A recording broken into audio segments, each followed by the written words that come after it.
This video was made possible by EA Creator Network.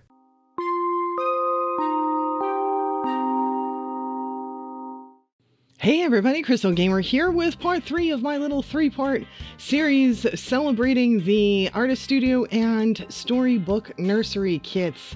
So if you were following along, the first video is the Art Studio and the second one is the Storybook Nursery. And now the third one is me taking both of these rooms, as you can see on top here, and putting them into a house. And so it's funny because I sort of have it in my head, like the nursery is kind of like a big nursery. In general, both of these rooms are kind of large and they basically take up the entire second floor of this house. I managed to squeeze a bathroom in there, but I have this thought in my head that the people that live here, the mom and dad that live here, they've got now in the nursery, we have a toddler and a baby. So my thought was that the parents decided they wanted to keep the art room as the art room. That's kind of like their art room, rec room. It has like a TV and it has a desk and like basically it's kind of like the everything room. And they wanted to keep that. And they had their bedroom where the nursery is now. But they decided that once they had kids, they thought it was safer for the kids upstairs. So they actually moved their bedroom into a smaller room downstairs. And they have the large nursery upstairs, which will be plenty of space for both of the boys to grow up together in that room. And they're in a slightly smaller, kind of awkward sort of shaped room downstairs. So I don't know if you guys ever do this, but like, you know, I end up with these stories in my head as to like how the houses evolve sometimes. And so that was the story in my head for how this particular house evolved. And part of that was when I got to the first floor too, man, once I get the whole outside done, because as you can see here, I'm focused on the outside. I'm not really focused on the inside at all. I knew those 2 rooms I created were going to go upstairs, but I'm also, as a note here, I'm actually building this on a lot that is much, much larger than the house itself. So I'm kind of guessing on the size of the house because my intent is to put it on a 20 by 30 lot. Of course, I don't think until like I'm halfway done with this, I'm like, oh shit, the house is wider. Like I need to put it on one of those lots that where they're wider in the front and have less depth. So yeah, I didn't think about that until after the fact, but that's how I ended up making the house. And yeah, you can see it's on this huge lot. I'm in the world that is what is the name of it? The horse ranch world. We have so many worlds now that I've started to forget their names. I can't keep track of everything. But yeah, the one that came with the horse ranch is where I'm at. So yeah, on a pretty big lot here. And as you can see, like I'm super focused on the outside because I want the outside to kind of be a little dynamic and have an interesting look and everything. So I want a couple of roof peaks in the front and you know, a couple of porches and whatnot. And I don't want the house to kind of look boring. So I really focus on the exterior and what I'm doing with the exterior. And then it's funny because I get all this stuff done on the exterior and then I look at the inside. Finally, I'm at the inside and I look at the inside. I'm like, oh my God, what am I going to do with this place? Because it's kind of like a really weird sort of setup. Like the stairs come in the middle and then I'm like, all right. It's just awkward shaped on the inside as to like, all right, where am I actually going to put everything? How am I going to set up this downstairs floor plan? So it was a little bit of torture setting up the downstairs floor plan and figuring out what I was going to do and where I was going to put everything. And I don't go over all of that in the video. I just basically did the outside build in the video because I think most people they don't really need help with furnishing, but they may need to see how like roofing is done or something like that. So yeah, I did it that way. And then we get on the inside, I do nice video. So we get, and I have a lot of pictures too. So we get all of that. I did not video in the upstairs for this one because we have all the pictures and the look and everything for the art studio and the nursery in the other 2 videos. Although I did take a corner of the art studio where the TV corner was and I brightened it up. I changed the colors a little bit and brightened it up.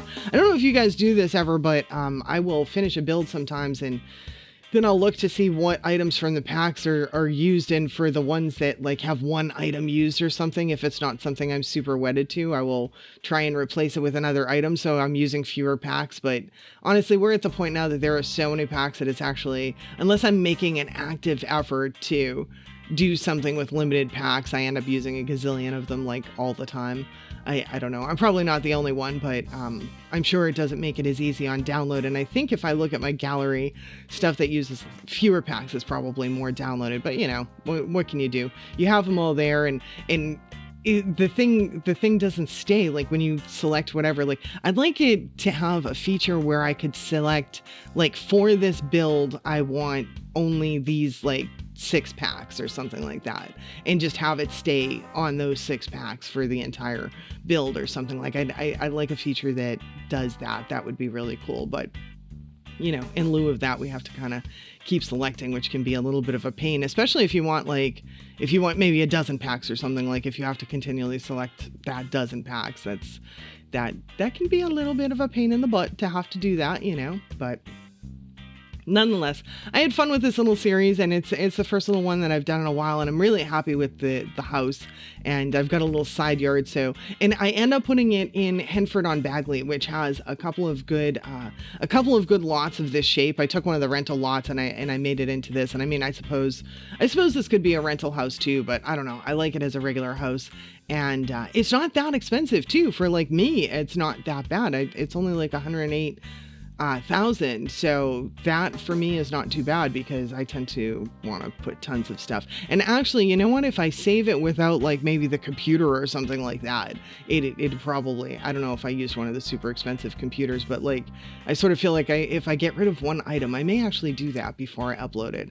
Like get rid of just like one thing that's like really expensive so that it's under 100,000 in case Simmers have a budget of 100,000 or something, because I could see that happening. Like some Simmers might be like, all right, I finally hit 1,000 or 100,000 with this family, and now I'm gonna upgrade and buy a house or something. And so yeah, maybe I'll try and do that. I don't know, I'll have to think about that. And we are into the video that actually shows what the interior looks like.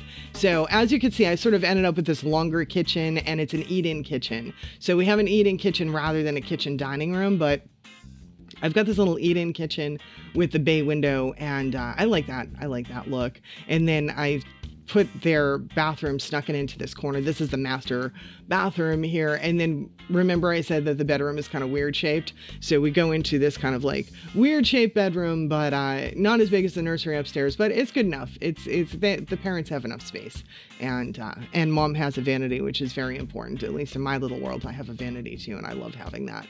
It's like one of my favorite things that I have is a vanity. So, yeah, and they have a pretty good living room space, and we'll see when it turns back around. They have a fireplace too, and I decided to do the laundry room as well, make it have a laundry room. I love that. That's one of my favorite packs, actually.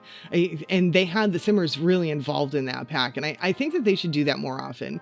I think when the Sims community is very involved in a pack, it ends up being a really great pack. But that's just kind of like my take on it. And so here we have our fireplace, and then we're gonna go outside and show the backyard. I really like that ground color, that I don't know, whatever you call it, those squares, the ground painting squares. I really like that for patio stuff too. That's a good one. But so we are approaching the end of this. We're going to finish this video stuff, and then it goes into some photos. And I did throw in a few of the photos of the art studio and nursery on the back end of this as well. So if anyone hasn't watched that, they can kind of see what that looks like. So, and that's about it for today. If you enjoyed this, please don't forget to hit like, comment, share, subscribe, all that good stuff. My name is Crystal Gamer 1 on the gallery. So if you happen to want to download this house, it will be available there. And I think that's it for today. Thanks so much for spending the time with me. Hope to see y'all back again next time. Bye now.